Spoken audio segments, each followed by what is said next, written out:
झनक झनक झन झंकारित अखिल जगती भुलवी आहा रसिक मनांच्या तारा गीत कहाण्या गीत गुजेही सांगे अभिनव धारा ही प्रसारण इंटरनेट रेडिओ ही प्रसारण इंटरनेट रेडिओ.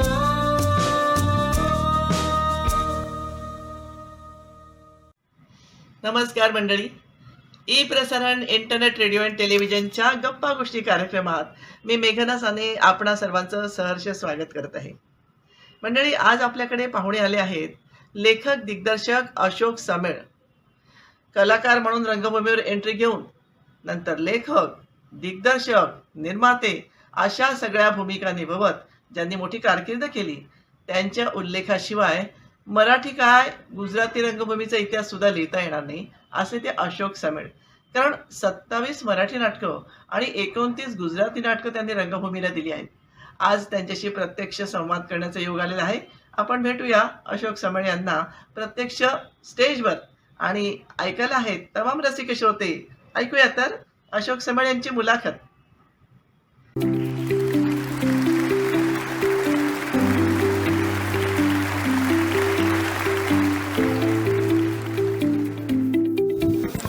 नमस्कार मंडळी. तर माझ्या शेजारी जे व्यक्तिमत्व बसलं आहे, तेजपुंज असं व्यक्तिमत्व बसलं आहे, ते म्हणजे अशोक समेळ. त्यांना तुम्ही सगळे ओळखता, मला माहिती आहे सगळे ओळखता. धन्यवाद.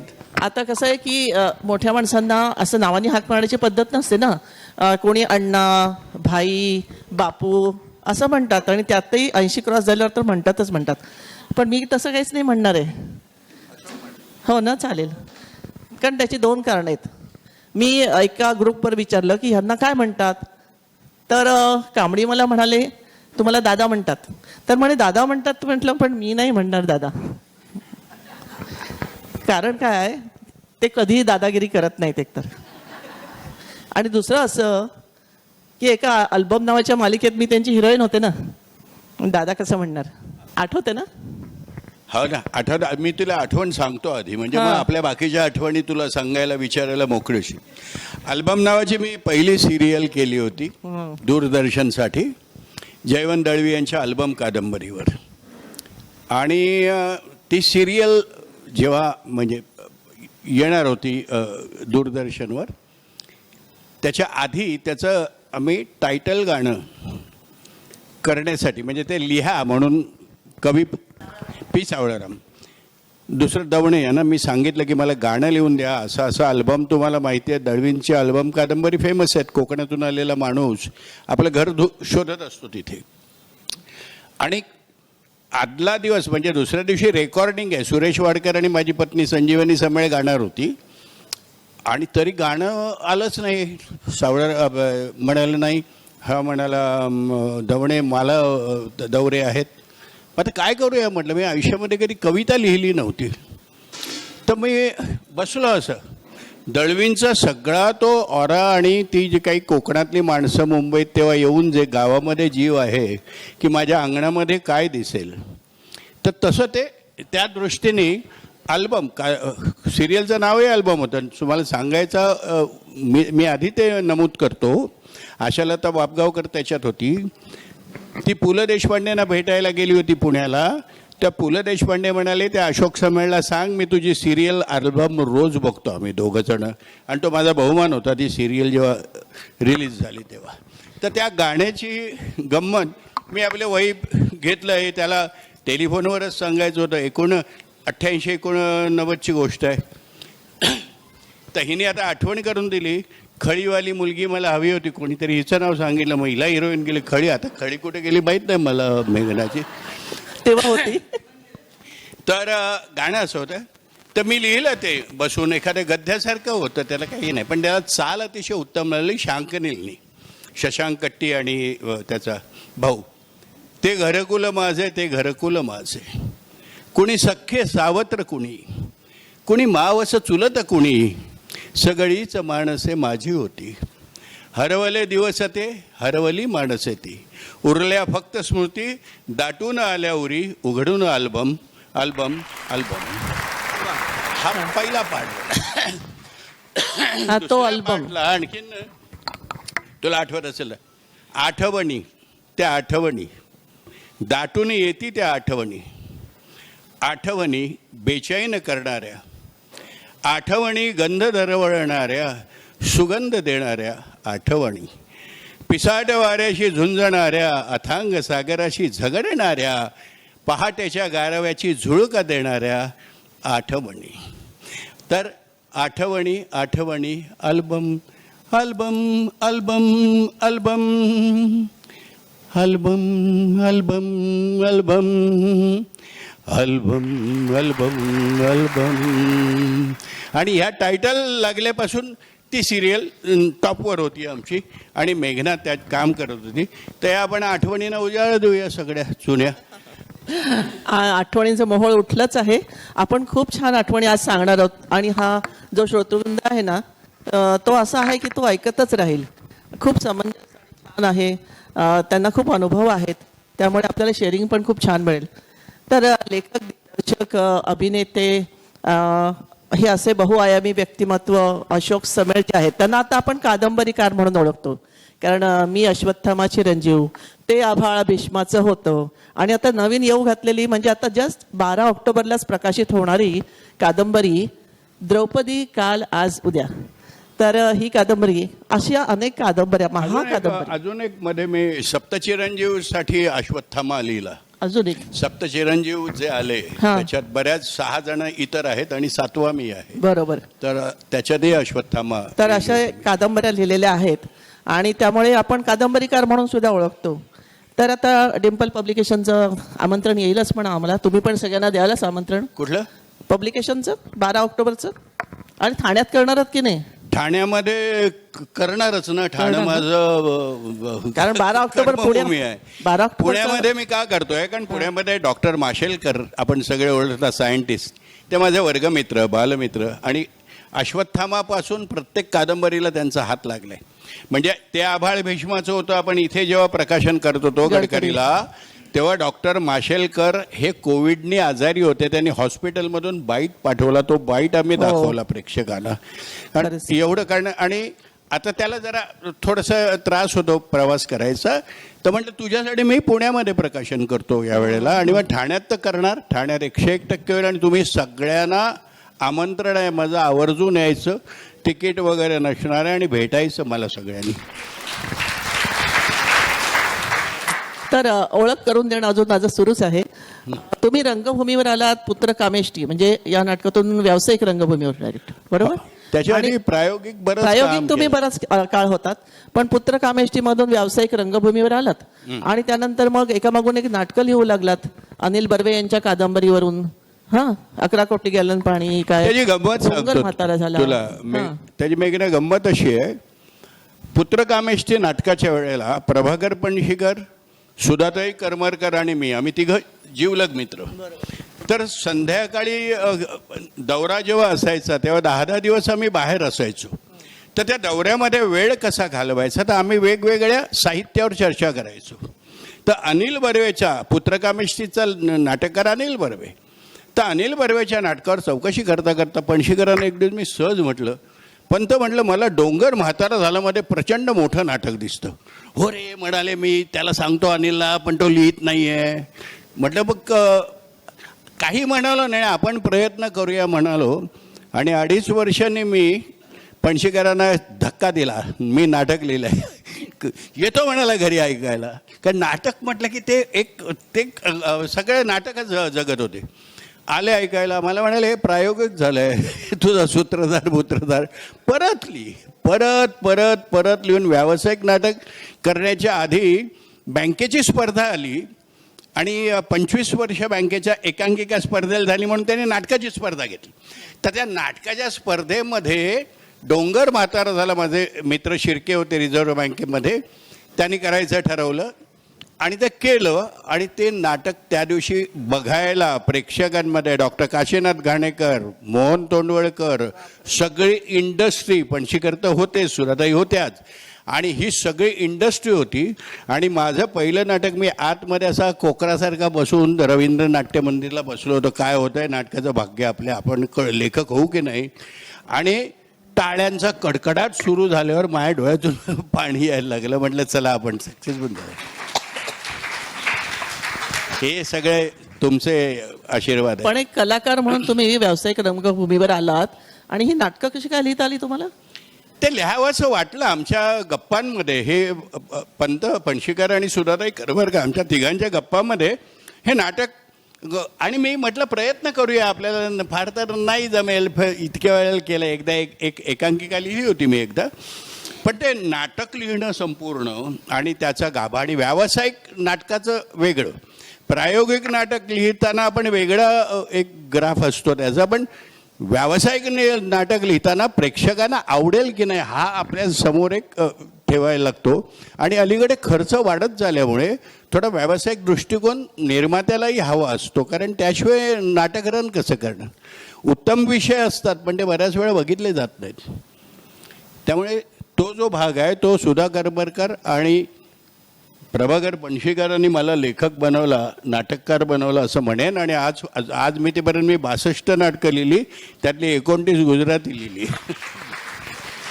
27 मराठी नाटकं व्यावसायिक रंगभूमीला दिलीत आणि 29 गुजराती नाटकं या गुजराती रंगभूमीला दिली.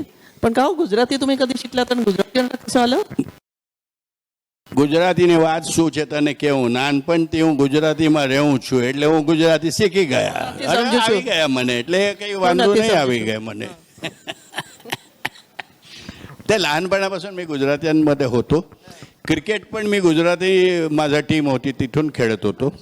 आणि गुजराती मित्र खूप होते, त्यामुळे भाषेची अडचण कधी पडली नाही.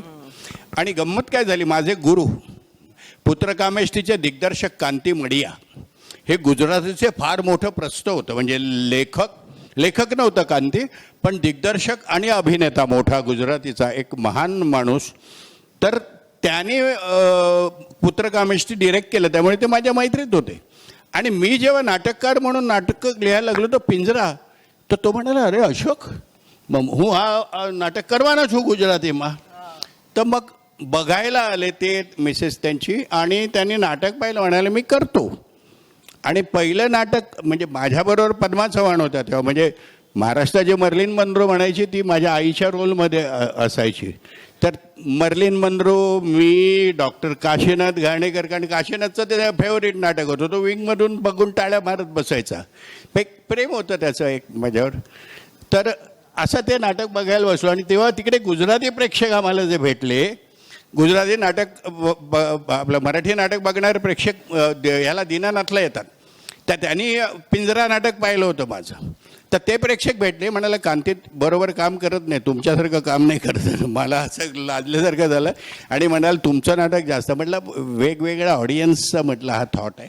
मराठी ऑडियन्स आमचा म्हटलं खूप इंटलेक्च्युअल आहे, त्यामुळे ते उगच काहीही ॲक्सेप्ट करत नाहीत. आणि तुम्ही स्वतःची संस्था काढलीत ऋग्वेद म्हणून. हां, म्हणजे ह्यासाठी काढली. डोंगर म्हातार झाला हे नाटक लिहिलं, खूप छान नाटक झालं. आणि माझी इच्छा होती की निळू फुले आणि प्रभाकर पणशीकरांनी काम करावं. निळू फुले त्यावेळेला नेमके खूप बिझी होते सिनेमामध्ये. ते म्हणाले करू रे अशोक, आपण बघू, मग करू आपण. म्हटलं निळू भाऊ तुम्ही म्हणाल तेव्हा आपण करू. पणशीकर म्हणाले निळू खडका आहे, त्याच्यामध्ये एकही स्त्री पात्र नव्हतं. आपल्याकडे आणखीन एक ते तिडकंच असतं, काही स्त्री आणि स्त्रीचं नुसतं नाटक केलं तेही आवडत नाही लोकांनी, पुरुषांचं नाटक केलं आवडत नाही.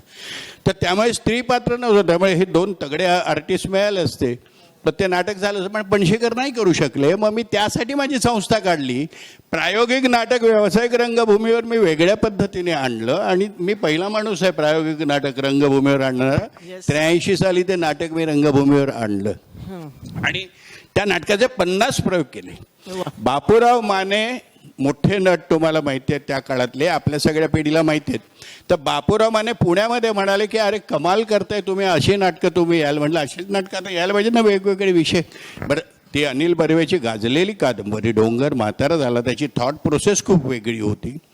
आणि या सगळ्यातून ते काढून नाटक त्याचं कसं असतं. मी माधवराव बनवणार, मला तेव्हा आपल्या यांचा नाट्यदर्पण पुरस्कार मिळाला, मानाचा पुरस्कार. तेव्हा झी वगैरे काही इतर गव्हर्नमेंट असे पुरस्कार नव्हते. नाट्यदर्पण हा मानाचा पुरस्कार उत्पल दत्तांच्या हस्ते मिळाला आणि प्रभाकर पणशीकर याचे अखिल भारतीय नाट्य परिषदेचे अध्यक्ष होते. आणि तो पहिला पुरस्कार मला मिळाला, जबाबदारी वाढली. शेवटी योग आला सांगून निळू फुले आणि प्रभाकर पणशीकरांनी दूरदर्शनवर माझ्यासाठी त्या नाटकात काम केलं आणि एक रोल मीही करत होतो. ते CD N चंद्रांना मी दिली होती, त्याला पिक्चर करायचा होता पण ते गेली कुठेतरी. अदरवाईज मला तुम्हाला दाखवायला आवडली असती ती, तर ती नाही आहे माझ्या नाटकाची.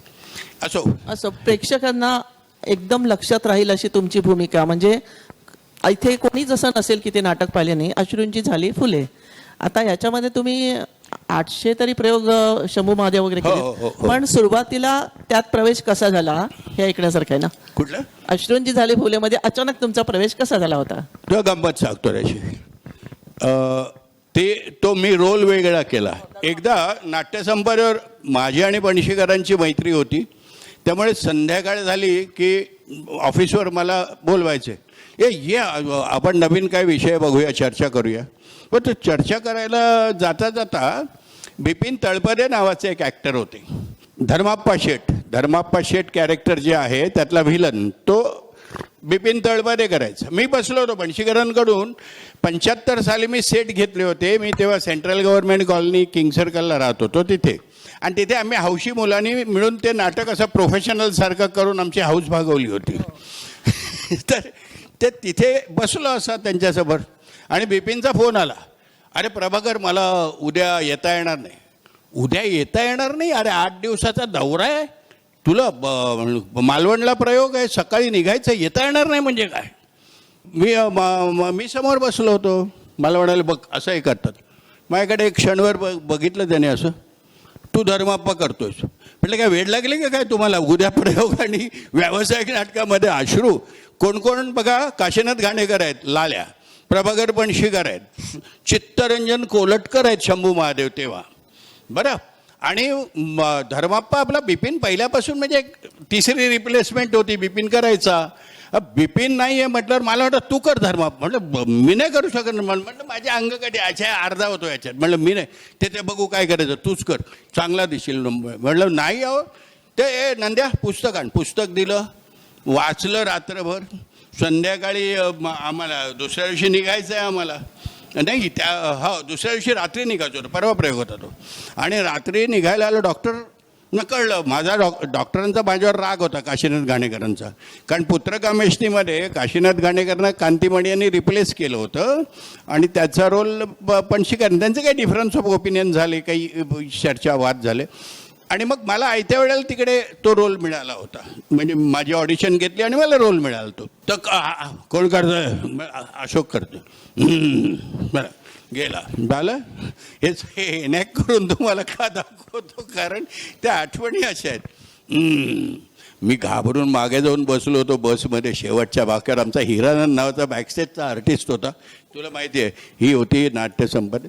हिरानंदला म्हटलं मला इथे तुझ्याबरोबर बसतो म्हणून.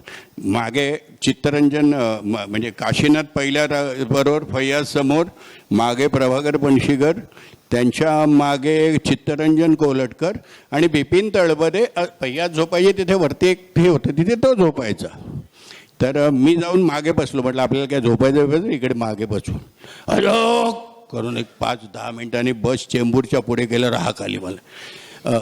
एखादा पेशंटसारखा जाऊन, हां येस डॉक्टर, बस. नक्कल पाठ आहे का? नक्कल आपला टिपिकल शब्द बघा. आपल्या पिढीला माहिती आहे. म्हणजे स्क्रिप्ट तुझी पाठ आहे का? म्हटलं हो, मी ते नाटक हौशी रंगभूमीवर केलं होतं आमच्या इथे, पण तो मी बसवलेलं वेगळं. नक्कल पाठ आहे का? म्हटलं हो, तुझा माझा सीन कर. केला, आमचा सीन झाला. प्रभाकर याची माझी तालीम झाली. मी जाऊन मागे बसलो. थोडा वेळ घेतो ह्या किस्स्याला, पण हा किस्सा का सांगतोय तुम्हाला की रिहर्सल नसताना कलाकाराची कशी हाल होतात हा सांगण्यासाठी मी तुम्हाला सांगतो. माझं डॉक्टरांशी झालं. आप्पा गजमल आणि सीताराम सामंत, आपले सीताराम सामंत ठाण्यातलेच होते. तर त्यांच्याबरोबरचा जो सीन होता तो सीन मी त्यांच्याबरोबर बोलून घेतला होता. आता राहता राहिले होते बापू, चित्तरंजन बापू. चित्तरंजन बापूंची माझी मैत्री छान, पण म्हटलं बापू आपला सीन करू रे, बघू उद्या. म्हटलं बरं. आता बापू असं म्हणतात, सकाळ झाली, चिपळूणला आम्ही आलो रे, त्या नाक्यावरच्या आपल्या इथे चहा प्यायला बसलो. बापू तालीम, अरे बघू रे. काशीनाथचं असं सारखं लक्ष तिकडे होतं. माणसांच्या मध्ये देखील कसं असतं, नटांमध्ये ही कॉम्पिटिशन असावी असं माझं 100% म्हणणं आहे. तू चांगलं करतोस का, मी चांगलं करतो, मला टाळ्या जास्त येतात का, तुला येतात. आणि त्या काळी इतर कुठलंही नाही, नाटकच सगळं ध्येय होतं. ते 2 नटांमध्ये ती कॉम्पिटिशन, दोघं तेवढेच तुल्यबल होते. आणि करू रे. आता दुपारी पण बापू मला हाकलवून देत आहेत, आता थिएटरला बघू. प्रयोग मालवणला आहे, मालवणचं खतरूट. कारण पुत्रकामेष्टी मी बरेच दौरे केले होते, त्यामुळे मला ऑडियन्सची एक कल्पना होती की कुठला ऑडियन्स कधी काही ॲक्सेप्ट करेल किंवा नाही करणार किंवा फेकून देईन, अशी गोष्ट होते बऱ्याच वेळा. मी नावं घेत नाहीत, अनेक मोठ्या नटांना त्यांनी हाकलून दिलेले आहेत स्टेजवरून, गोवा आणि इथे. तर झालं, नाही घेतली. काशीनाथ बघत होता, काय म्हणतो तो, काय म्हणतो. म्हटलं नाही म्हणतात, तालीमच घेत नाही. तुझं पाठ आहे, तुला प्रॉम्प्टिंग मी करीन. माय गॉड. कोण म्हणाले? काशीनाथ हा बोल. घाणेकर म्हणाले. काशीनाथ घाणेकर म्हणाले, तुला प्रॉम्प्टिंग मी करेन, घाबरू नको. बापरे. उभा राहतो. हे काय गंमत. आता एनॅक्ट करून दाखवतो तुम्हाला. एनॅक्ट कर, जरा मजा करूया आपण. असं आपली सगळी मंडळी आहेत छान. तर माझी तिकडे धर्माप्पा शेठची एंट्री होती. डॉक्टरनी आणि माझं ठरल्याप्रमाणे डॉक्टरनी मला हात धरून ढकलला असा. आणि म्हणजे, आणि डॉक्टरनी ढकलल्यावर तुझं मला प्रश्न विचारणार आहे तो सांगतो. डॉक्टरने असा डोळा द्यायचा, तो मला ढकल, धर्माप्पाने ढकलला म्हटलं, तो मवाली गुंड आहे ना डॉक्टर लाल्याचा, तो असा बघायचा. तर त्याने असं बघितलं, मी असं बघितलं. तो परत असे डोळे करतो, मी असे डोळे केले. तिकडे तो त्याचा सीन तो संपला. बापूंचा आणि माझा बापू चाकू करतात, मी असं वगैरे, ते एक्झिट झाली. आता कोलटकरांचा सीन, बापूंचा म्हणजे शंभू महादेवचा सीन आणि धर्माप्पाचा सुरू झाला. ते सगळे बसलेत चमचे त्यांचे, त्याला काहीतरी, आणि येतो मी. तर बापू काय करायचे, माझ्या इथे मी बसलोय, धर्माप्पा. हां, आधीची एक गंमत सांगायची राहिली. तिथे मालवणला एक जी खुर्ची ठेवली होती, तर असा हे धरून ठेवतो मी आणि त्याच्यावर बसतो असा धर्माप्पा. सगळे बसा बसा शेटजी करत, आणि खुर्ची धरलेली तुटली म्हटल्यावर प्रेक्षकातून टाळ्या आला. धर्माप्पा कसला स्ट्रॉंग आहे असा दिसत होता, धर्माप्पा स्ट्रॉंग कसला. पण ती टाळी आली मला, आणि मग ते सगळे धावले, खुर्ची, दुसरी खुर्ची कधी, बसा शेटजी. काशीनाथ हो हसला, तिकडून गेला. त्याचा सीन झाला, मी झाला. सेकंड सीनला आलो, धर्माप्पा असे बसलेत, मी चालत आलो. म्हणजे माझ्याकडे मी बसलोय धर्माप्पा म्हणून, आणि बापू चालत आले किंवा धर्माप्पा वगैरे. ते बापू असं ॲक्टिंग करायचे की मी ॲक्टिंग करतो. आणि काय करायचे बापू, आता बघा, तालीम नसल्यामुळे गैरसमज कसा होतो बघा. बापू वडील, परत सांगतो, मोठे नट. त्याला गेलो आणि माझ्याकडे बापू आले, हां बसले वगैरे, हां बस वगैरे. मी दुर्लक्ष करत होतो त्यांच्याकडे. बिपिन काय करायचा, असं त्यांना खूप काही रिस्पेक्ट देऊन वगैरे करायचा. बरं, हा सीन तिथपर्यंत झाला. त्याच्यानंतर तो बापू धर्माप्पाला चाकू काढून दाखवायचे. धर्माप्पा मैं पीके नाही आया हूँ करून चाकू दाखवायचे. तर आता कधी आपली तालीम झाली नाही, काही ठरलेलं नाही. मी माझ्या पद्धतीने डिरेक्ट केला होता. तर मी धर्माप्पाने चाकू काढल्यावर चाकू धरला आणि फेकून दिला. हट म्हटलं, टाळी आली. डॉक्टर मागे उभा प्रॉम्प्टिंगला उभा होता, हसत बसला. तो झाला सीन. विंगपाशी पहिल्या सीन नंतर डॉक्टरही उभा होता. तू डोळे का वटारत होतास माझ्याकडे. म्हटलं मग का वटारू नको. म्हणतो तुम्ही स्टुडंट आहात, विद्यार्थी आहात, मी शेटजी आहे, माझं कॉलेज आहे. म्हटलं असं बघितलं, गेला हात. चित्तरंजन बापू, तुला फेकून द्यायला कोणी सांगितला होता माझा चाकू. म्हटलं ठरलं होतं का आपलं काही, मी फेकून द्यायचं नाही. म्हटलं तुम्ही लॉजिकली बघा, धर्माप्पाकडे तुम्ही आलात, त्याला चाकू दाखवून काय करणार, तो एवढा मोठा गुंड आहे, त्याच्याकडे बस बाप आला, त्याला उगाच चाकू दाखवून बाई पिके नाही तर तुम्ही. बिपिन दचकतो. म्हटलं बिपिन काय करतो मला, मी म्हणूनच तुम्हाला सांगत होतो. नाही नाही तू दचकायचं असं म्हणजे टाळी येते ती टाळी गेली बापूंची त्यामुळे तो हसला. मी इंटरनल कॉम्पिटिशन कशी असते. आणि मग झालं ते झालं. काशीनाथनी डिक्लेअर केला असा धर्माप्पा आपल्याला अजूनपर्यंत मिळाला नाही. अशोकच धर्माप्पाकडे त्यापुढे. दुसऱ्या दिवशी परत तालमीचा घोळ बघ. दुसऱ्या दिवशी याला दळवींच्या गावामध्ये प्रयोग होता शिरवळला आणि शिरोड्याला. तिथे बापूने सांगितलं कर बरोबर तालीम बिलीम आता तुला कळलं ना काय काय. हो हो हो. तर मग परत त्यांनी काय केलं तो चाकू काढला ना. मी थोडा दचकलो. टाळी आल्यावर बापू माझ्याकडे करत बघ आली ना टाळी आली ना टाळी. मी उठलो चाकू घेतला आणि फेकून दिला. मला टाळी आली. सो अशा गमती जमती आमच्या. आणि बापूंचा बिचाऱ्याने दुर्दैवाने पुढे अपघात झाला. त्यांच्या पायाला जखम झाली आणि ते चालू शकत नाही. तर त्यांच्या दोन मोठ्या भूमिका माझ्याकडे आला. एक शंभू महादेव माझ्याकडे आला आणि दुसरी दुरितांचे तिमीरजामधला सदू माझ्याकडे आला. जो पेंढरकरांबरोबर काम करायला मिळालं म्हणजे हे माझं नशीब आहे बाकी काही नाही.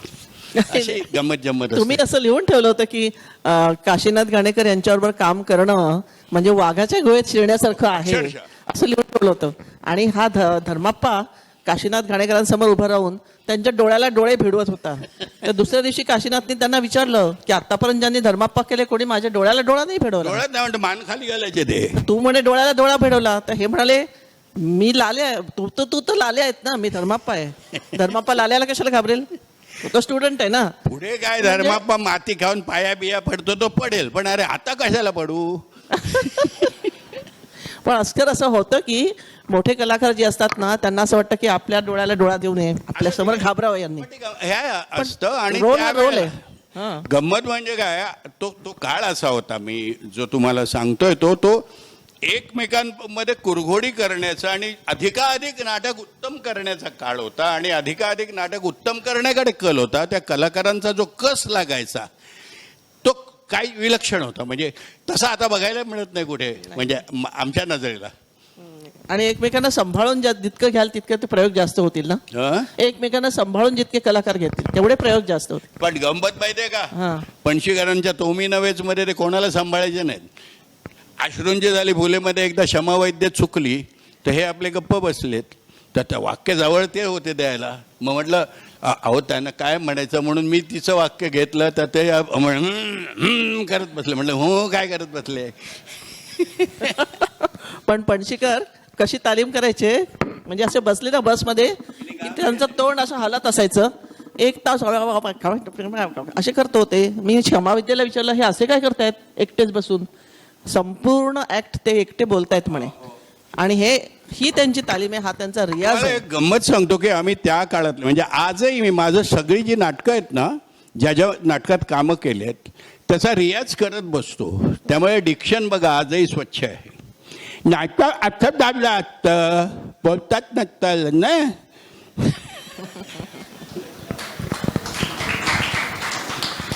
नाही डिक्शन तर आहेच आहे. आता आणखीन एक पणशीकरांचा आता विषय निघालाच आहे. आता तुम्ही त्यांच्या इतक्या नाटकांमध्ये काम केलं वगैरे तुमच्याकडनं त्यांनी नाटकं लिहून घेतली.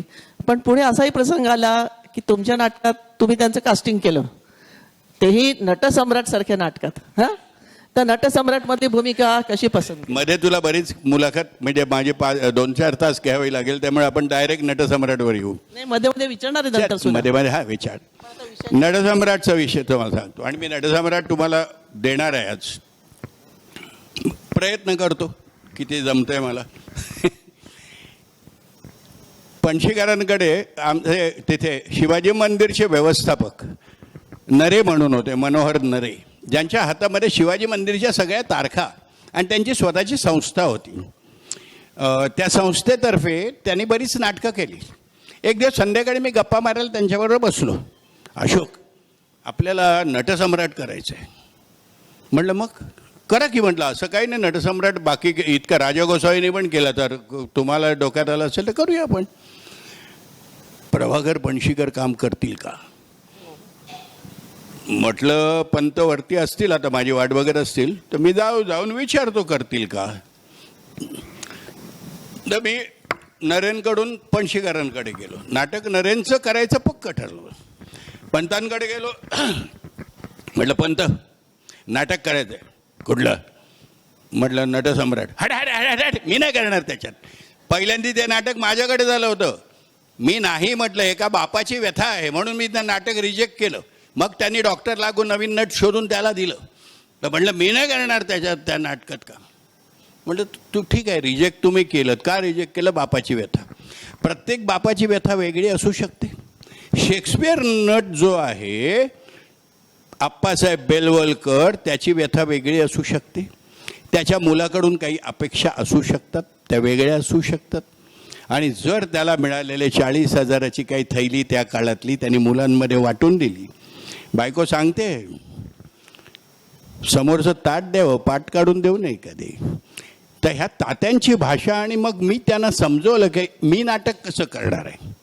कारण मी प्रायोगिक रंगभूमीवरचा राजन भिसे नावाचा उत्तम नेपथ्यकार त्याला धरला. मी म्हटलं राजन असं असं करायचं, लाईट्स पण. मी काय केलं, मध्ये एक असे लेवल उंच केली, त्याच्यावर हिरवी चादर घातली. इथे घर दाखवलं मुलाचं, इथे घर दाखवलं मुलीचं. मुलाचं काम शरद पोंक्षे करायचं, मुलीचं दुसरी एक आर्टिस्ट होती, लक्षात नाही माझ्या. आणि जेव्हा जेव्हा नटसम्राटांना अपमान व्हायचा किंवा जगणं नकोसं व्हायचं, तेव्हा त्यांना हॅमलेट आठवायचं, त्यांना किंग लिअर आठवायचा. असं शेक्सपियरचे कॅरेक्टर. आणि मग ते यायचे. म्हणजे आता मुलांनी हे केलंय ते केलंय, त्याच्यानंतर तो जेव्हा येणार तेव्हा to be or not to be, that is the question. जगावं की मरावं हा एकच सवाल आहे. या दुनियेच्या उकिरड्यावर खरकट्या पत्रावळीचा तुकडावून जगावं बेशरम लाचार आनंदानं, का फेकून द्यावा देहाचं लक्तरत्यात गुंडाळलेल्या जाणीवेच्या यातनेचं मृत्यूच्या काळ्याशार डोहात, आणि करावा सगळ्यांचा शेवट एकाच प्रहारानं, तुझा माझा याचा आणि त्याचाही. मृत्यूच्या महासर्पानं जीवनाला असा डंक मारावा की नंतर येणाऱ्या निद्रेलाही नसावा जागृतीचा स्पर्श कधीही. पण या निद्रेलाही पुन्हा स्वप्न पडू लागलं तर. इथंच मेघ आहे. नव्या स्वप्नांच्या अनोख्या प्रदेशात प्रवेश करण्याचा धीर होत नाही म्हणून आम्ही सहन करतोय जुनं जागेपण. सहन करतो प्रेताच्या निर्जीवपणानं अभिमानावर होणारे बलात्कार, अस्तित्वाच्या गाभाऱ्यात असलेल्या स्वत्वाची विटंबना. आणि अखेर करुणाचा कटोरा घेऊन आम्ही उभे राहतो खालच्या मनेने आमच्याच मारेकऱ्याच्या दाराशी. अरे हे विधात्या, तू एवढा कठोर का रे झालास? एका बाजूला ज्यांना आम्ही जन्म दिलाय ते आम्हाला विसरतात, आणि दुसऱ्या बाजूला तू ज्याने आम्हाला जन्माला घातलं तर तू देखील आम्हाला विसरतोयस. मग आम्ही या थेरड्यांनी, या विस्कटलेल्या हाडांनी कुणाच्या पायी मस्तक टेकायचं? कुणाच्या? त्या वृद्धाची ही व्यथा, शिरवाडकरांची भाषा, आणि हा जो पर्टिक्युलर आहे तो हॅमलेटचा आहे. तर हा येतं. आता याच्यामधल्या जे काही जागा होत्या त्या मला बदलायच्या होत्या. डिरेक्शन वाईज मला नवीन करायचं होतं. पंताने माझ्याकडे बघितलं असं, पणशीकरांनी कुसुमाग्रजांचं नाटक आणि जागा बदलायची. कुसुमाग्रजांचं तुम्हाला एक ब्रीद वाक्य सांगतो. माझ्या नाटकाला ठिगळं लावायची नाही तुमची. हे त्यांचं असायचं, तात्यांचं. आणि तात्यांचं आणि माझं कसं होतं, एक मुलगा म्हणून असं जाऊन आपल्या नाशिकला नाटकासाठी कुठल्याही गेलो तर तात्यांच्या घरी जाऊन एक श्रीखंड 100 ग्रॅम घ्यायचं आणि तात्यांना द्यायचं आणि त्याच्या मांडीशी बसायचं. जर आपण त्याच्या केसात हात फिरून आपल्याला ज्ञान काय देतील बोटं ती घ्यायचं. तर मला म्हणाले पंत तू तात्यांशी बोल. म्हणलं मी बोलतो. तात्यानं सांगणार आहे हे संन्यस्त शक्तीनं द्या खडगाची अभेद्यता. मला कशासाठी आधी? मग आधी तो सांगणार आहे, मला ही पोरं हाकलणार आहेत, हे करणार आहेत. म्हटलं तात्याने गृहीत का धरलंय? मग मी गेलो. तात्या काय रे, काय घेऊन आलेस? मग पंत पण होते. पंत असे तंबाखू तोंडात ठेवून गप्प बसले होते. म्हटलं मला चेंजेस पाहिजेत नाटक. तुला माहिती आहे ना माझ्या नाटकामध्ये काय बदलायचं? म्हटलं मी बदलत नाही आहे. मी एक सॉलिलोकी तुमचं स्वागत आहे ते मागे टाकतो आणि दुसरूनदा ते 2दा घेईन ते.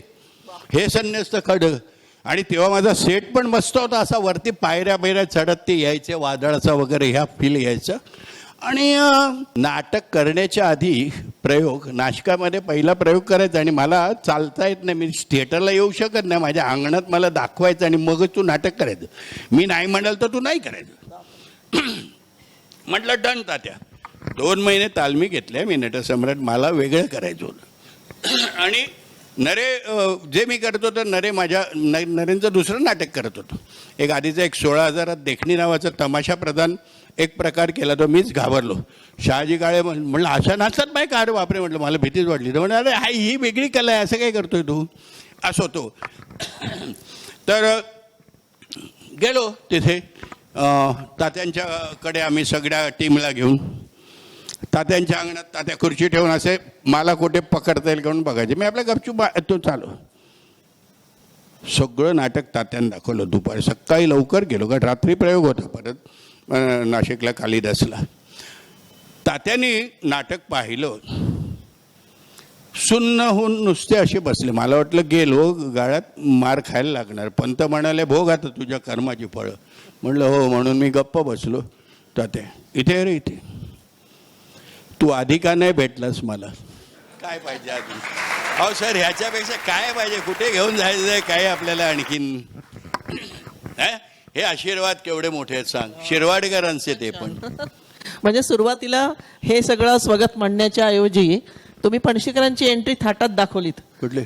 या नाटकात नटसम्राटमध्ये पणशीकरांची एंट्री दाखवली होती ना. ते सत्कार वगैरे घेऊन येतात, थैली घेऊन येतात आणि ते प्रेक्षकातून येतात. हो. आता गंमत म्हणजे इतर तात्यांशी माझं आणखीन एक चर्चा झाली. म्हटलं तात्या नटसम्राटाला जेव्हा थैली देणार तर तो भिकाऱ्यासारखा आधीच बसलेला काय दाखवलाय तुम्ही? माझ्यातलं कुठेतरी नाटककार आपलं डोकं चाळवत होता. म्हणजे तुला काय म्हणायचं आहे? म्हटलं बालगंधर्व कशी टोपी घालायची छान, असं मस्त अत्तराचा फाया, चांदीच्या मोठीची काठी असे येतील. मग तुला हा बदल. तर म्हटलं माझा डिरेक्शनल बदल आहे, तुमचे शब्द नाही बदलत आहे तिथे. पण तो फाटका. म्हटलं फाटका आधी काय करायचं आहे आपल्याला? नंतर करू ना फाटका. त्याला नंतर केलाच आहे तुम्ही म्हटलं. तर मी काय केलं, पणशीकरांना सांगितलं तुम्ही प्रेक्षकातून काठी तुमची वाट बघत सगळे उभे आहेत. अजून कसे आले नाहीत आप्पासाहेब, अजून कसे नाही आलेत आप्पासाहेब, असे सगळे बघतायत.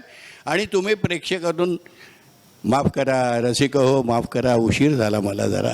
खरं तर आम्हाला नटना असे उशीर करायची सवय नाही वगैरे. जो सुरुवातीची सॉलिलोकी ते म्हणत सगळे प्रेक्षक उठून बाल्कनीपासून हाऊसफुल. पहिला प्रयोग पणशीकर नटसम्राट करतायत. म्हटलं त्या माणसावर प्रेम केलं महाराष्ट्राने.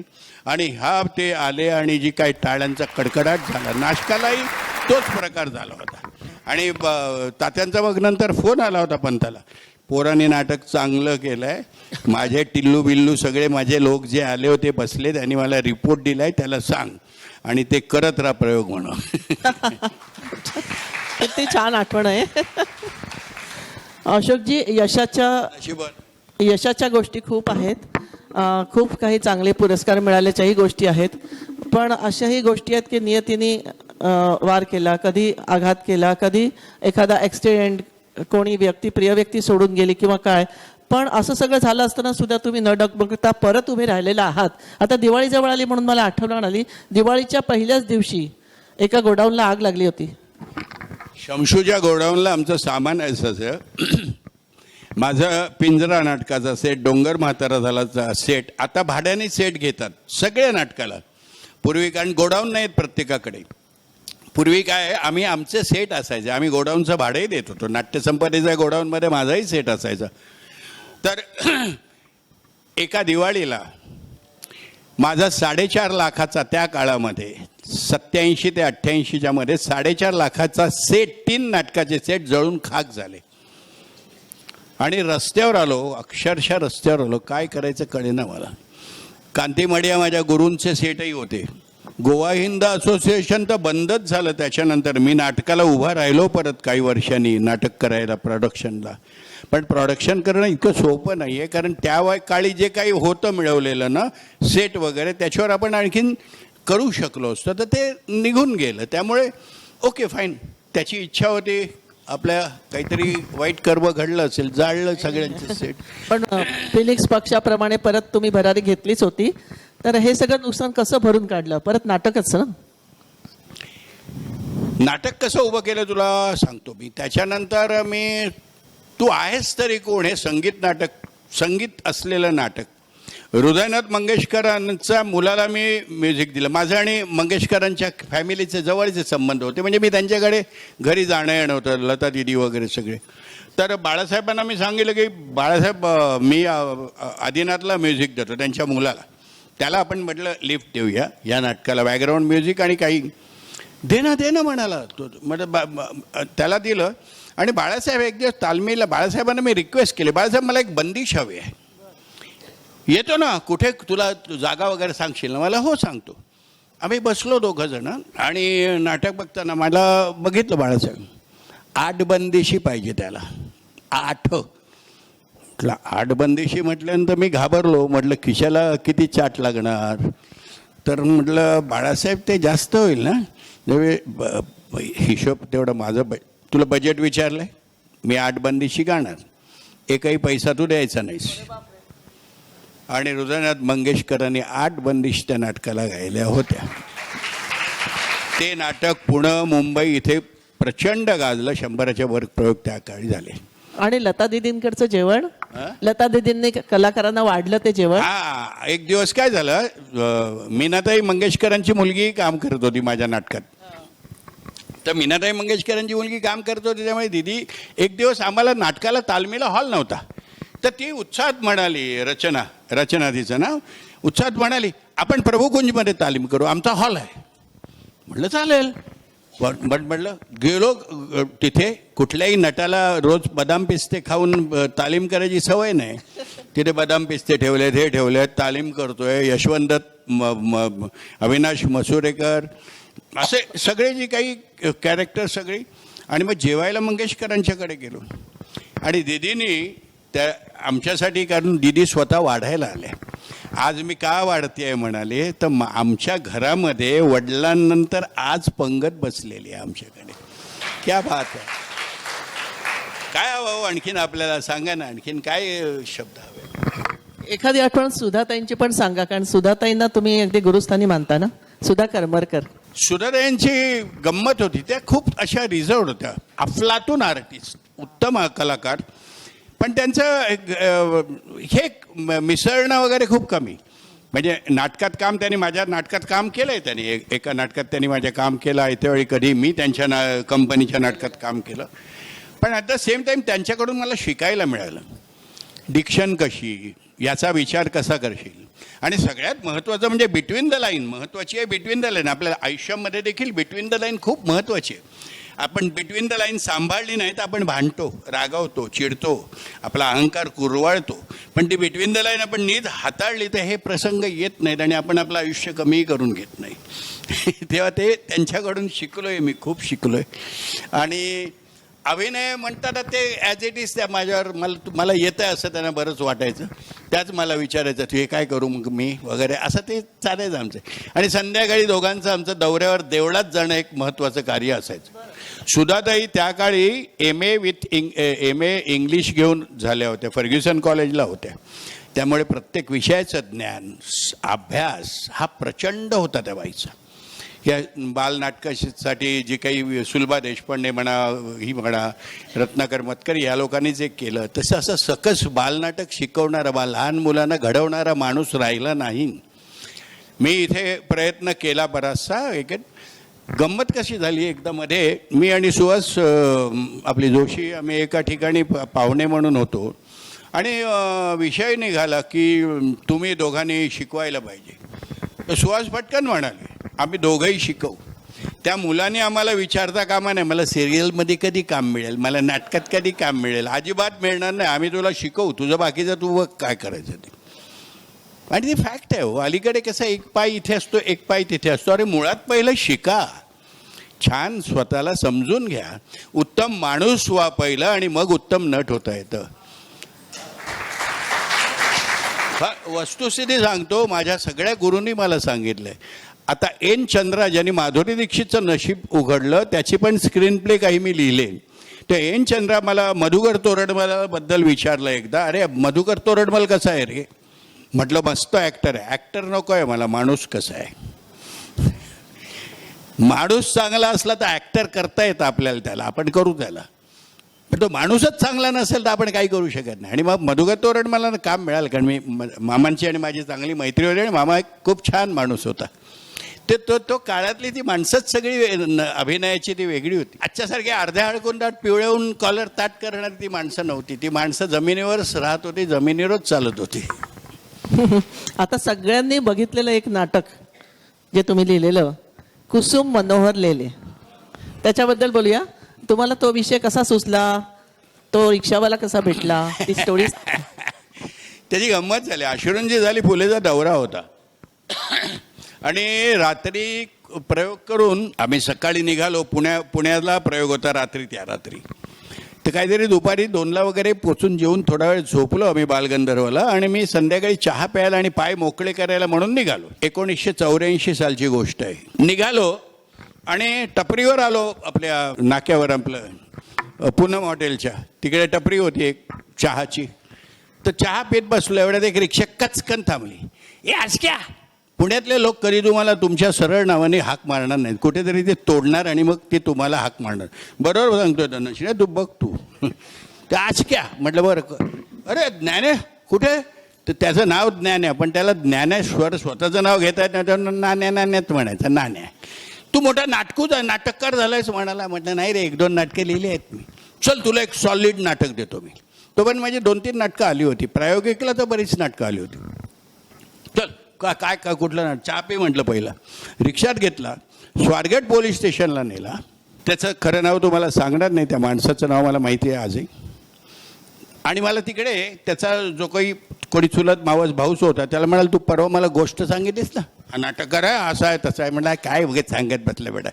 तो ती फाईल काढ म्हणाला, मला गोष्ट सांगितली. ती फाईल काढली.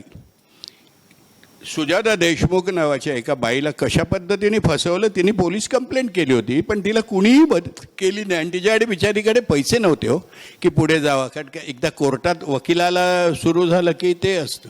आणि तिचं मूल ज्या पद्धतीने काढून घेतलं ते सगळं कुसुम मनोरलेले होतं. पण ॲट द सेम टाईम ही गोष्ट एवढी ऐकल्यावर त्याच्यावर नाटक उभं करायचं म्हटल्यावर मला 2 ते 2.5 वर्ष नाटक लिहायला लागलं. पण मी लिहितच होतो. अनेक जणांकडे गेलो, रिजेक्ट झालं. गुजरातीला पहिला गेलो का, तर गुजरातीला 2 पैसे मिळायचे आणि ते पैसे आपण मराठी नाटकासाठी वापरत होतो, असं त्यावेळेचं माझं हे होतं. तर कोणीच नाही, गुजरातीवाले पण नाही म्हणाले. आणि पणशीकरांना वाचून दाखवलं.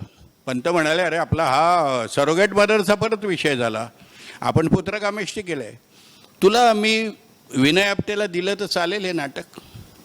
मग विनय आपटे नवीनच तेव्हा सुरू केली संस्था त्यांनी, गणरंग.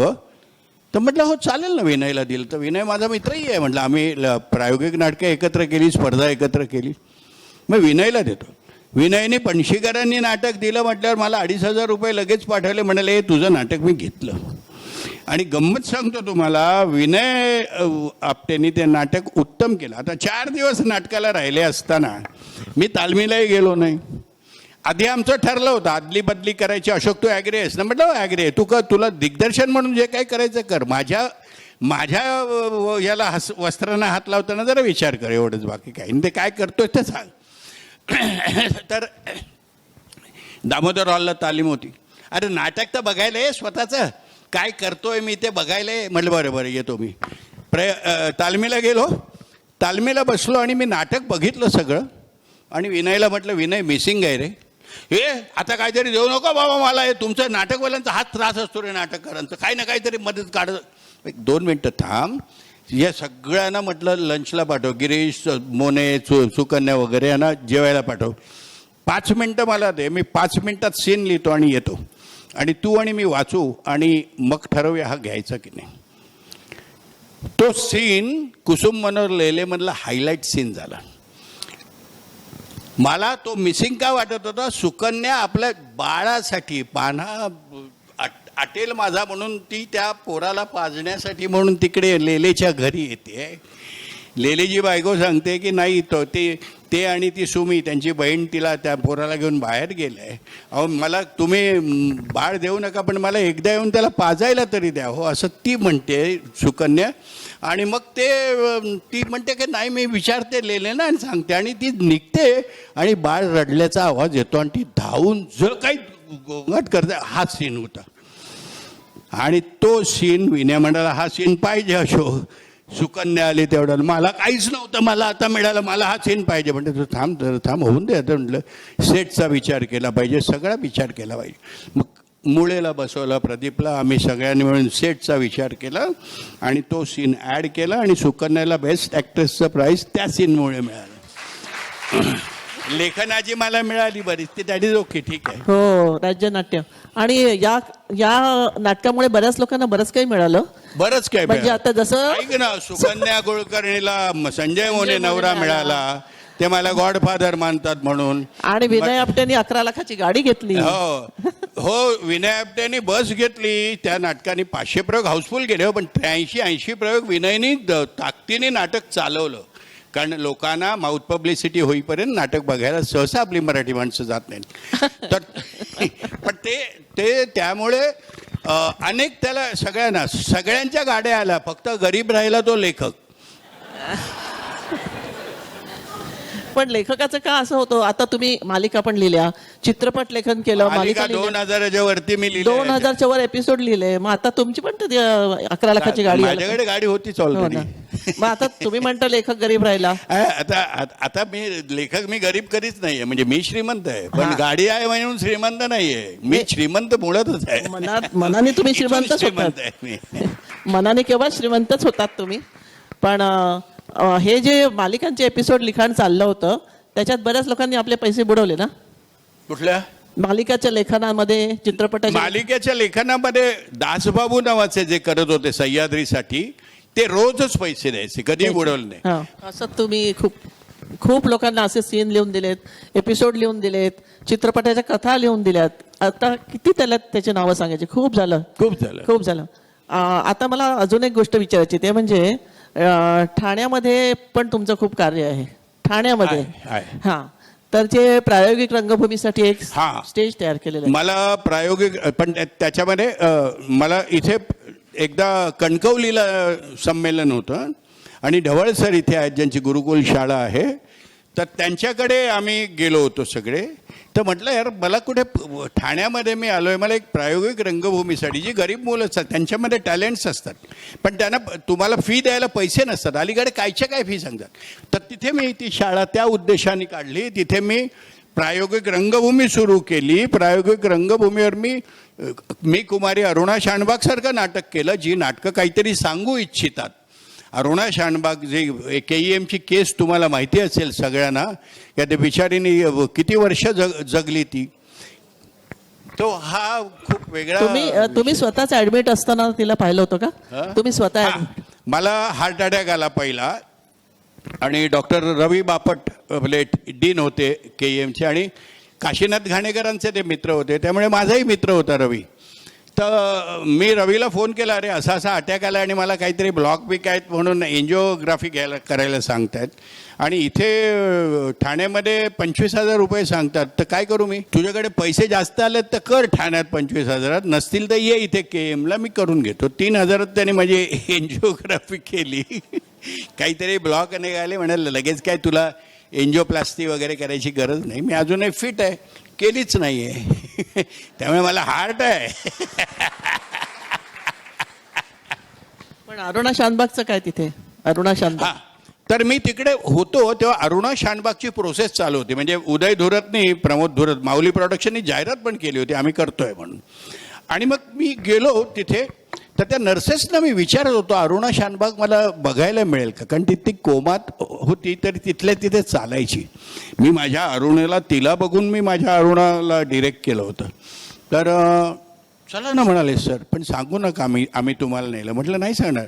बापट सरांची पाहिजे तर परवानगी घ्या तुम्ही. नाही म्हणाले, बापट सर तुम्ही सांगताय म्हणजे प्रश्न नाही. तर बापट सरांनी पण सांगितलं त्यांना की ह्याला काही मदत पाहिजे तर करा, हा नाटक करायला लिहितो आणि माझा मित्र आहे. आणि मला तिच्या वॉर्डमध्ये घेऊन गेलं. तुम्हाला मी आत्ता हे तिथे करून दाखवू शकत नाही ज्या पद्धतीने, म्हणजे माझी द्रौपदी आजची जी आहे ना, ती अशा पद्धतीची. आजच्या द्रौपदीमध्ये अरुणा शानबाग पण आहे, कारण मी सत्य घटना जेवढ्या घडलेल्या आहेत त्याच आजच्या द्रौपदीमध्ये लिहिल्या आहेत. त्याच्यावर मग ही येईल. तर तिला बघितल्यानंतर मला जे काय त्या पोरीचा दोष होता, तिने फक्त त्याला सांगितलं की तुला अरे नीट काम कर, शिस्त दाखवली तिने. बाईने आपल्यावर दादागिरी केली, हा कुठला यांचा इगो हर्ट होतो पुरुषांचा मला कळत नाही. तर तो औरत जात को इतना बोलना अच्छा नाही, औरत जात को ये होना सजा होना मागता ह्या हिशोबात तो तिच्यावर बलात्कार करतो. 10 वर्षांनी तो सुटतो, दुसऱ्या हॉस्पिटलमध्ये नोकरीला लागतो. ती 25 वर्ष पुढची तशा अवस्थेमध्ये राहते आणि मरते. आता मेली आहे ती. आता काय सांगणार. आत्ता जे काही सध्याचं जे चित्र आहे ते इतकं विचित्र आहे की खरं म्हणजे मी द्रौपदीमध्ये माझ्या ह्या व्यथा सगळ्या मांडलेल्या आहेत. तुम्हाला द्रौपदी वाचाल तेव्हा कळेल की मी द्रौपदी, आपण द्रौपदीचं नंतर आपण त्याच्यावर येणारच आहोत. अजून एका नाटकाबद्दल आपल्याला बोलायला पाहिजे, ते म्हणजे संन्यस्त ज्वालामुखी. कारण काय की आता ठाण्यातलंच प्रोडक्शन होतं, ते सगळे ठाण्यातले लोक होते. या प्रायोगिक रंगभूमीवर तालीम केली होती, त्याचा संग्राम होता. त्यांच्या मिसेस संजीवनी समेळ होत्या आणि त्या नाटकाने इतका विक्रम केला. 100 प्रयोग तर केलेच केले, परंतु 40 तासामध्ये 11 सलग 11 प्रयोग केले. बरं त्याच्या पाठी उद्देश होता, उगाच रेकॉर्ड करायचं म्हणून केलं नाही. जसा प्रशांतने 7 प्रयोगाचा सलग रेकॉर्ड केला तसा रेकॉर्ड करायचं म्हणून मी केला नाही. अजमल कसाब नावाच्या अतिरेक्यांनी 10 अतिरेक्यांनी आमच्यावर हल्ला केला, आमच्या अस्मितेवर हल्ला केला. त्याला उत्तर स्वामी विवेकानंदांच्या विचारानं द्यायचं म्हणून 11 प्रयोग केले आम्ही. कारण त्याला आम्ही भारतीय आहोत, आम्ही असे उगाचच कुणाला अतिरेक्यासारखे हल्ले करत नाहीत. पण आमच्या अंगावर आला तर तुला सोडणार नाही होत आम्ही. तर तो त्यासाठी कॉज होता म्हणून 11 प्रयोग केले. 10व्या प्रयोगाला संजीवनीची तब्येत खूप बिघडली. उदय आपला निरगुडकरची बायको तिला ट्रीट करत होती. 11वा प्रयोग होईल की नाही. म्हटलं बाई तू काही कर, उभी राहा. आपलं जे उद्दिष्ट आहे त्यासाठी आपण 11 प्रयोग करतो. 10 प्रयोग करून आपण आतंकिस्तानच्या बरोबरीला जायचं नाही. आपण विचारवंत आहोत, आपण विचाराने मोठे होते दाखवायला पाहिजे. आणि आम्ही 11 प्रयोग केले.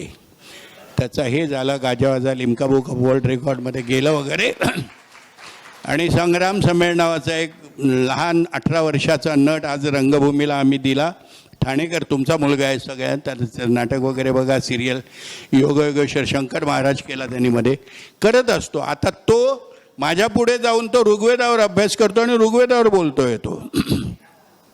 ही एक वेगळी गोष्ट आहे ना आणखीन. म्हणजे मला ते आवडलं. त्यांनी मला काल पटकन विचारलं कृपाचार्य का चिरंजीव आहेत. म्हटलं हे बाबा हे टेलिफोनवर उत्तर देता येणार नाही मला 1 तास लागेल बोलायला. तर लिम्का बुक ऑफ रेकॉर्ड्समध्ये 2 नाटकांची नोंद झालेली आहे.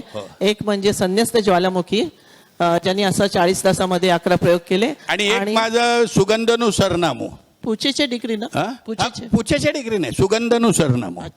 सुगंधनु सरनामो नावाचं माझं गुजराती नाटक होतं. गुजरातीमध्ये प्रयोग पूर्वी शनिवार रविवार व्हायचे. सुगंधनु सरनामो हे नाटक असं होतं की ते 100 दिवसात 100 प्रयोग केले होते. तो Limca book of world record Gujarati नाटक गेले होते. बापरे. छान आठवणी आहे त्या सगळ्या. तर हे आपण सगळं नाटकावर बोलत होतो. आता कादंबऱ्यांबद्दल विचारायचंच आहे. आता हे तर कादंबरी बऱ्याच आपली आधी प्रकाशित झाल्यामुळे लोकांपर्यंत पोहोचलेली आहे. पण मी अश्वत्थामा चिरंजीव, अश्वत्थामा खरं म्हणजे महाभारतातलं तसं शापित व्यक्तिमत्व आणि दुर्लक्षित व्यक्तिमत्व. मग याच्यावरती कादंबरी लिहावीशी का वाटली? त्याची गंमत सांगतो तुला. म्हणजे माझ्या लक्षातही नाही की कधी मी कादंबरी लिहीन. लहानपणी आमचा काका आमच्या 10x10च्या खोलीमध्ये एक टाइमपास करायचा म्हणून गोष्टी सांगायचा. त्याने मला त्याच्या मांडीवर घेऊन, मी 5 वर्षाचा होतो, मला अश्वत्थामा सांगितला. अश्वत्थामाने महाभारताचा शेवट केला असा त्याचा शब्द होता. तो काका माझा नट होता, नाटकात कामं करायचा, नोकरी करायचा. तर ते माझ्या डोक्यामध्ये कुठेतरी राहिलं बॅकअप. एकाएकी मी रुपारेल कॉलेजला 65-66ला क्रिकेटचा कॅप्टन होतो रुपारेल कॉलेजच्या टीमचा. आणि तेव्हा मी शिवाजीबाग जिमखान्यावर पण खेळत होतो. विजय मांजरेकरांच्या अंडर रमाकांत देसाईंबरोबर मी ओपनिंग बॉलिंग करत असे त्या काळात.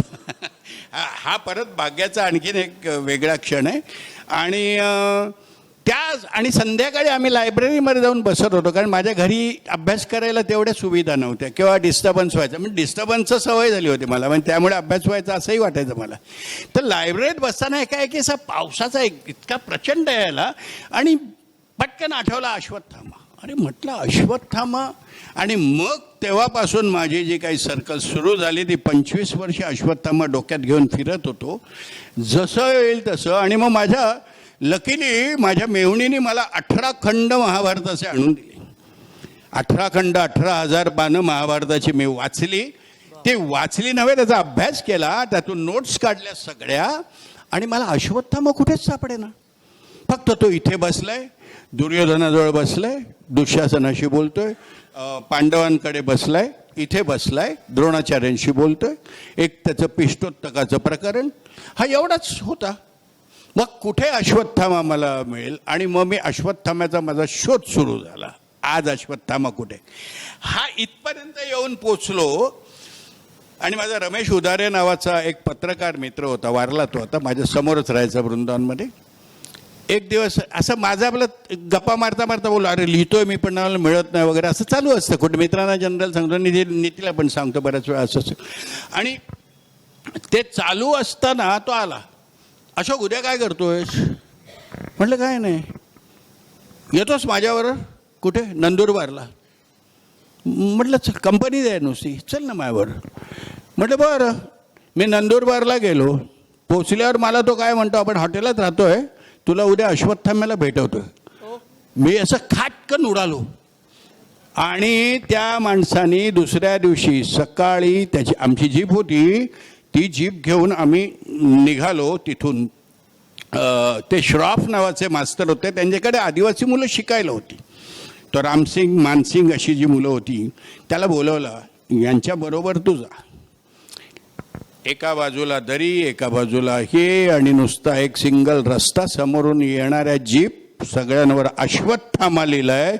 आणि मी तुम्हाला सांगतो की माझी ती जी काय अवस्था होती 2 तासाची अक्कलकुवानंतर, 7 वेळा मरताना वाचलो असं मला उदाहरणीच सांगितलं. नंतर अरे कुठे टायर सरकत होता, आपल्या ड्रायव्हरला नाही माहिती आहे रस्त्याची, आणि तिथून समोरून जीप येत आहेत, त्याच्यावर अश्वत्थामा लिहिलं.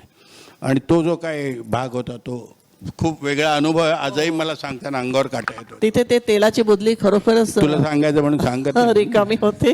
तेलाची बुदली खरोखरच रिकामी होते त्या काळामध्ये. तिथे तेलाची बुदली अशी ठेवतात ना लोक, तेल भरून ठेवतात. बुदली. हा. रात्री 4 दिवस आम्ही राहिलो, काही राहायला नव्हतं. पाडवी नावाचं जे आमदार आहेत बघा आपले, ते नंदुरबार, ते अस्तंबा ते गाव आहे. अस्तंबा हा अश्वत्थाम्याचा अपभ्रंश आहे. तर तिथे आम्ही राहिल्यामुळे रात्री आम्ही फिरत होतो. चुकून दिसला तो आम्हाला, पण तो वेगळ्या पद्धतीने आम्हाला ओळखता आला नाही. तर त्या आदिवासींच्या झोपड्या, बिचाऱ्यांच्या चंद्रमौळी झोपड्या, ना खायला अन्न ना काय. त्यावेळेची 2004 साली मी गेलो होतो तेव्हा, म्हणजे 20-21 वर्ष झाली त्या गोष्टीला. आणि त्या अशा अवस्थेमध्ये एक तेलाची बुदली अशी लावून ठेवायची अश्वत्थामाच्या जखमेवर साठी. ती बुदली गेली असे, स्वतःकडे तेल ह्याला नाही वापरायचे पण त्याच्यासाठी ठेवायचे. ते त्यांचा देव आहे. आता 17 तारखेला धनत्रयोदशीच्या आदल्या दिवशी अश्वत्थाम्याची यात्रा भरते. तिथे लाखो भाविक तिकडे तुम्हाला जाऊन दिसतील. आजही अस्तंबा पर्वतावर चढतात, पलिता वगैरे घेऊन रात्री चढतात ते. कारण परत शंकराचा रुद्राचा संबंध येतोय तिथे. म्हणजे तिथले लोक समजतात की अजून तो जिवंत आहे आणि तो फिरतो आहे. नाही, जिवंत म्हणजे तो आहेच, चिरंजीव आहे. आता तुला आणखीन एक गोष्ट सांगतो. तो चिरंजीव आहेत, परशुराम चिरंजीव आहेत. परशुराम चिरंजीव आहेत. आता मी तुम्हाला म्हणून आता आज तुमच्यासमोर मी हे करतो, मी परशुरामाचा अभ्यास करायला घेतलाय. द्रौपदीचं माझं प्रकाशन झालं की मी परशुराम लिहायला घेणार. बापरे, काय म्हणजे दुर्दम्य. त्यामुळे नाव द्यायला. हे जे सप्तचिरंजीव जे आहेत ते उगाच आपले आहेत म्हणून नाही, त्याचा अनुभव मी घेतलेला आहे, ते आहेत. पण आता ही कादंबरी लिहिताना आपण लिहित जातो पण शेवट त्याचा पटकन सुचला का? ह्याचा शेवट कसा करावा? याचा शेवट कसा करावा याची मी सुरुवातीला बरेच दिवस तो विचार करत होतो. आणि शेवट बऱ्याच वेळा मी अनेक वेळा बदलत असतो, अनेक वेळा. याचा शेवट जो मी केला तो शेवट, काही आपल्या जे काही ज्येष्ठ माझ्या काही मैत्रिणी वगैरे आहेत त्यांनी मला, एक माझ्या मित्राची आई फोन करून सांगायची, मला झोप नाही आली की मी अश्वत्थाम्याचा शेवट वाचते आणि मला झोप येते आणि तुला मी ते सांगणार रोज. म्हटलं रोज सांगा मला हे बरं वाटतं. मलाही झोप नाही आली तर मी पण वाचीन तो शेवट. तो शेवट बऱ्याच वेळा करायला लागला. त्यासाठी पुस्तक वाचा, मजा येईल, आणि त्याची गंमत वेगळी आहे. मी आधीच सांगितलं त्याचा सस्पेन्स जाईल. सस्पेन्स आहे तो. आणि ते आभाळ भीष्माचं होतं. आता भीष्म तर ते आबाळ सुरुवातीपासून भीष्माचं होतं. तुला मी त्याचं अश्वत्थामा लिहिल्यानंतर आणि त्याला एक सक्सेस मिळाला. म्हणजे सक्सेसनी कुठल्या यशाने मी कधी हुरळून गेलो नाही किंवा मोठा हेही वाटलं नाही मला. It's okay, fine, it's a part of the game. पण मग काहीच लिहित नाही. रावणावर अभ्यास करत होतो. सगळे म्हणाले अशोक तुझ्याकडून तर आम्हाला अपेक्षा वाढली. जसं पणशीकरांनी डोंगर म्हातारा बक्षीस दिलं, त्याच्यानंतर मी रविवर्मा लिहिलं. मग पणशीकर मला म्हणाले आता तुझ्याकडून नाटककार म्हणून आमच्या अपेक्षा वाढल्यात. तसं प्रेक्षक मला म्हणाले तुझ्याकडून अपेक्षा वाढल्या, आम्हाला तुझ्याकडून काय हवं आहे. अरे काय हवं आहे. रावण गेलो, रावण मिळाला नाही मला. कसा काय पाहिजे जी कॅरेक्टर माझ्या डोक्यात वेगळ्या पद्धतीने. आणि डॉक्टर माशेलकरांच्या घरी दरवर्षी आम्ही गणपतीला भेटतो. पद्मविभूषण डॉक्टर माशेलकर माझे बालमित्र, त्यांच्या घरी आम्ही गणपतीला, मी आणखीन एक माझा मित्र आहे, आम्ही तिघंजणं भेटतो आणि शाळेच्या गप्पा इतर मस्ती मजा जी केली आम्ही ती गप्पा मारतो. तर तो मला म्हणाला पहिल्यांदा गेला अशोक नवीन काय लिहितोस. म्हटलं अरे काय सुचत नाही. सुचल थांब तू. बट दिवसभर आम्ही त्याच्याकडे जेवण वगैरे झालं. संध्याकाळी काकोडकर वगैरे असे मोठमोठे सायंटिस्ट यायला लागले. मग मी आपला एका बाजूला गणपतीकडे बघत बसलो आणि गणपतीकडून एक प्रेरणा मिळाली. काय विद्येची देवता आहे ती. परशुरामांना पण परशु अस्त्र त्यांनी दिलेलं आहे, ते गणपतीने दिलेलं आहे ते अस्त्र. तर ती मला मिळालं तिथून की अरे वेड्या, महाभारताचा शेवट लिहिलास, सुरुवात कोण लिहिणार. ज्या माणसामुळे महाभारत घडलं त्याला तू विसरलास, त्याला लिहि ना. अरे सगळं द्वापार युगातला आभाळ त्याचं होतं. तो नसता तर महाभारत घडलंच नसतं. आणि तो आधी 1000 वर्ष जाऊन बसलेला आहे तिथे. आणि मग मला आठवलं, रमेशला सांगितलं, त्या रघुनाथ माशेलकरांना मी रमेश, आम्ही शाळेची नावं. रमेश विषय सापडला, बापांनी दिला म्हटलं मला. मीच निघालो होतो मुंबईला. काय सांगतोस. डन म्हणाला, लिहून मग सांग मला काय झालं ते. आणि मी निघालो, विचार फक्त करत होतो. घरी आलो रात्री 11 वाजता 12 वाजता पोचलो. काहीतरी पेन काढलं, कागद काढलं, कोणालाही काही कळलं, काय करतोयस काय वगैरे चालू होतं बायकोचं. म्हटलं तर थांब जरा. तिथे गेलो, पान काढलं, त्याच्यावर लिहिलं ते आभाळ भीष्माचं होतं. आणि ते आभाळ भीष्माचं होतं. दुसरी आवृत्ती आली आहे बाहेर आता एवढ्या ह्याच्यात. सार्वजनिक वाचन होतं, याचा मला खूप आनंद होतो. सर्वत्र महाराष्ट्रामध्ये ते आभाळ भीष्माचं होतं. म्हणजे तुम्ही 18 खंड वाचू नका, 18,000 पानं वाचू नका, पण एक ते आभाळ भीष्माचं वाचलं तुम्हाला महाभारत सगळं मिळेल. भगवद्गीता आता द्रौपदीमध्ये अनुगीता पर्व वेगळं आहे, परत ते कृष्णाने वेगळंच सांगितलेलं आहे. याच्यामध्ये राजधर्म जो सांगितलेला आहे ते सगळं सार आहे हो. भीष्माने आपल्याला सहस्त्र नामावली दिलेली आहे सत्यनारायणाच्या पूजेसाठी. तो हा इतिहास आहे. या इतिहासाचे अनेक पुरावे आहेत. कुरुक्षेत्रावर मी गेलो आहे. कुरुक्षेत्रावर सगळं बघितल्यावर तिथे सगळ्या ठिकाणी ज्योतिसार नावाचं एक कुरुक्षेत्रावर स्थळ आहे, जिथे भगवान कृष्णाने अर्जुनाला गीता सांगितली. ते केळीचं झाड आजही तिथे आहे. वा. शेवटचा प्रश्न मी विचारणारच आहे द्रौपदीबद्दल. आपण भरपूर द्रौपदीबद्दल बोलणार आहोत. फक्त आता इथे आलेल्या 2 व्यक्तिमत्वांची ओळख करून देऊ. ठाण्यातल्या आपल्या नितीबाला कुलकर्णी आलेले आहेत आणि त्यांचं विशेष म्हणजे कॅरी ऑन काका हे यांचं जे नाटक आहे त्याच्या त्या निर्मात्या होत्या. माझी निर्माती पण आहे, माझी खूप गोड मैत्रीण आहे. ती उत्तम लेखिका पण आहे, उत्तम दिग्दर्शन पण. आता तिने नवीन एक नाटक केलंय, ते बघा जरूर सगळ्यांनी. तिचं आता नवीन नाटकही चालू आहे. लोक काय म्हणतील. प्रीतीपरी तुझ्यावरती ना नाव पण असं. लोक काय म्हणतील सुरू आहे. मला वाटलं प्रीतीपरी तुझ्यावरती. तर ठाण्यामध्ये बघा निर्माती आहे आणि यांच्या नाटकाची निर्माती म्हणून आज ती खास आलेली आहे. आणि आपली धनश्री पण आलेली आहे. धनश्री निर्मात्याला नमस्कार करायला. नमस्कार.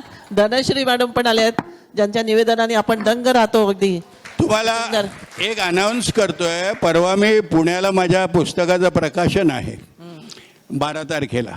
तर हिची बहीण पूजा आणि ही एक दिवस माझ्या घरी आले दोघं. बाबा तिचे माझे मित्र आहेत. आणि मला म्हणाली ते अलीकडे पॉडकास्टिंग वगैरे काय मला काय कळत नाही. तर ती अश्वत्थाम्यावर पॉडकास्टिंग करते. माझं 12 तारखेला सकाळी स्टुडिओ घेतला आहे तिने पुण्यात आणि संध्याकाळी द्रौपदीचं प्रकाशन आहे. ऐकू काय मला समजेल असे प्रश्न विचारला. हा, तर आता द्रौपदी हे नवीन महाकादंबरी तुम्ही जी लिहिली आहेत.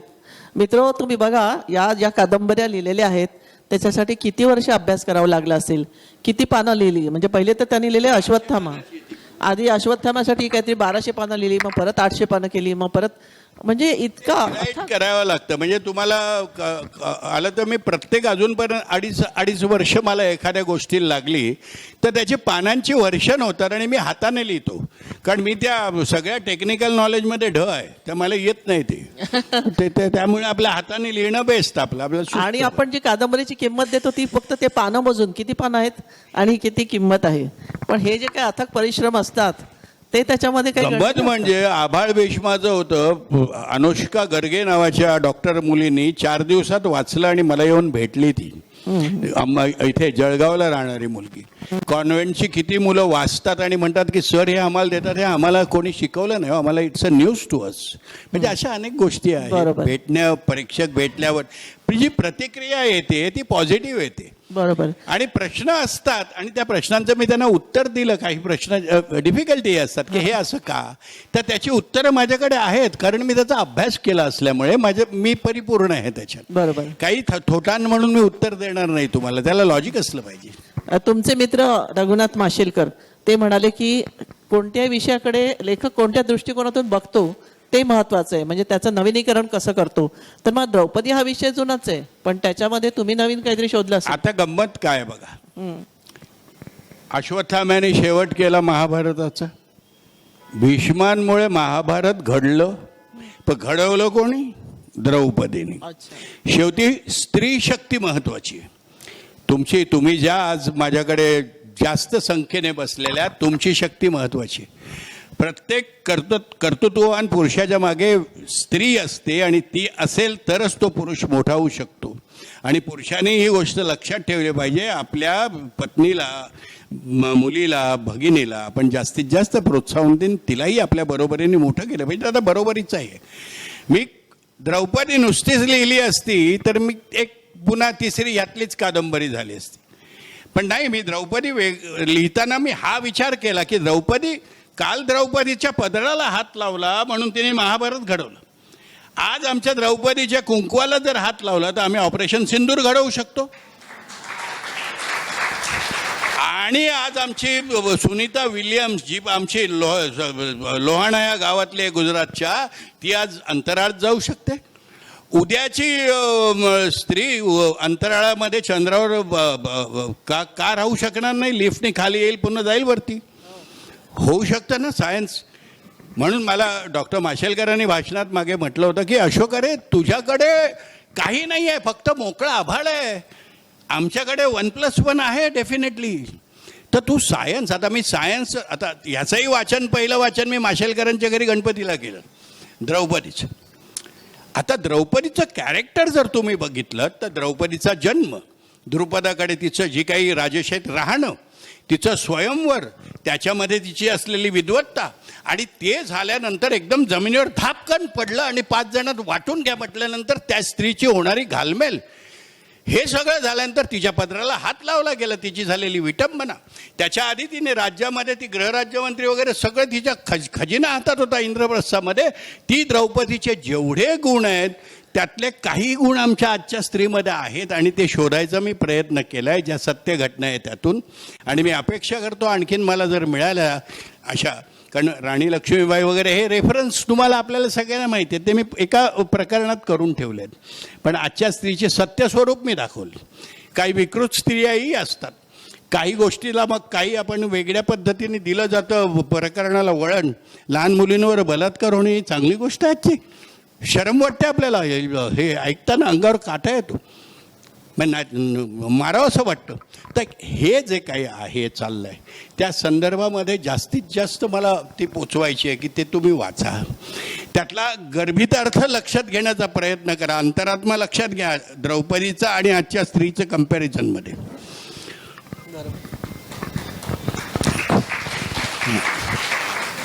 नक्कीच ठाण्यातल्या प्रकाशनाला आम्ही उपस्थित राहू. यायचं, सगळ्यांनी यायचंय ठाण्याच्या प्रकाशनाला. आणि मग त्यावेळी आम्हाला ती कादंबरी पण घेता येईल आज तुम्हाला त्यांनी आणलेली काही पुस्तकं घेता येऊ शकतात. आज मी कमी पुस्तकं आणले आहेत, तुम्हाला लागले. आज मी आभाळ भीष्माचं 3 पुस्तकं आणि 2 अश्वत्थाम्याचे आणले आहेत.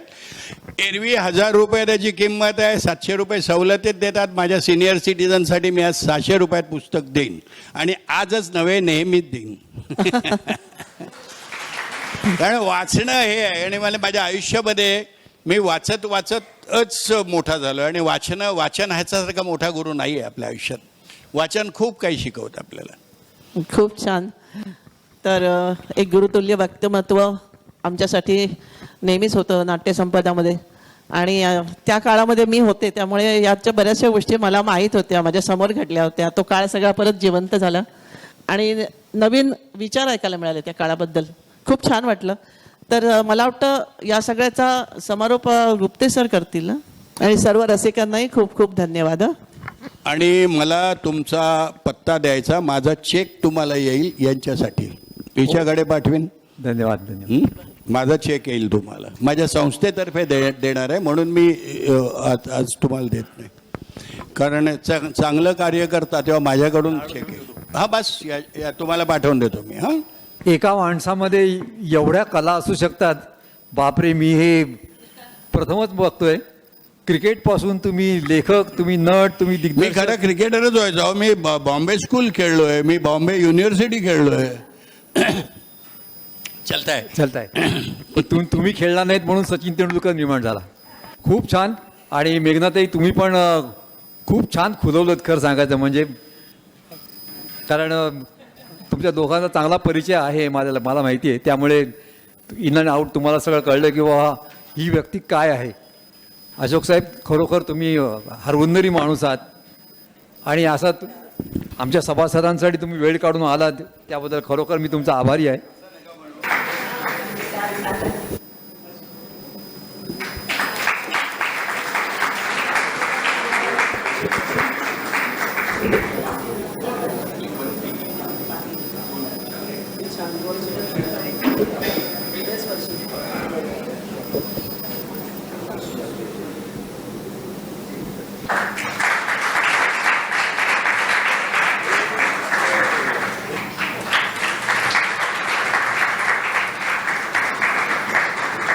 या सगळ्या कादंबऱ्यांवर कदाचित कोणी PhD सुद्धा करेल, हो की नाही?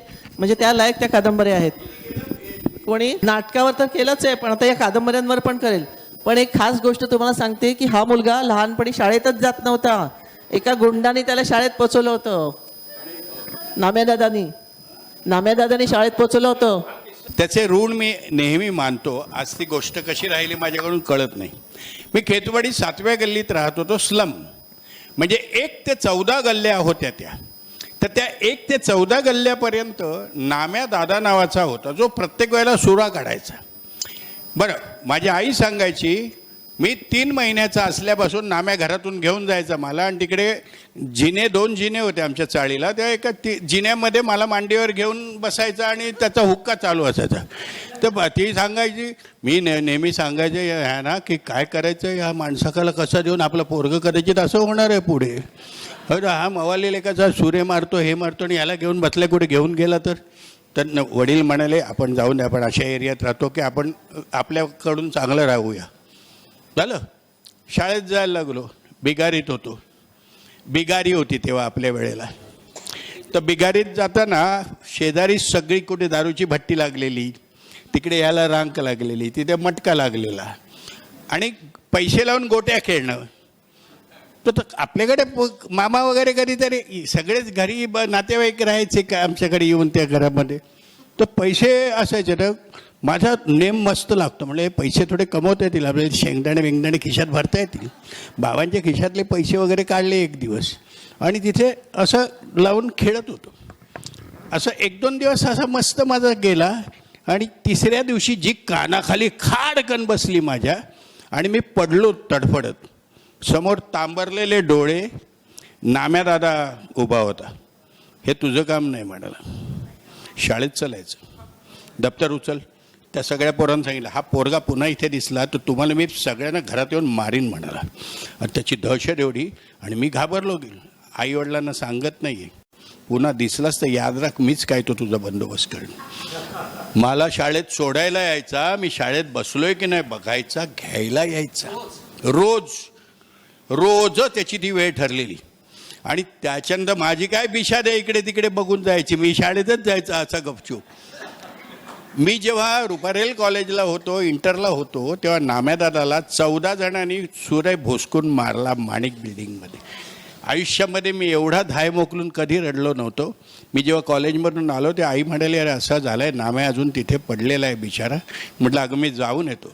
आणि मी खूप रडलो. आज जो मी आहे तो त्याच्यामुळे आहे.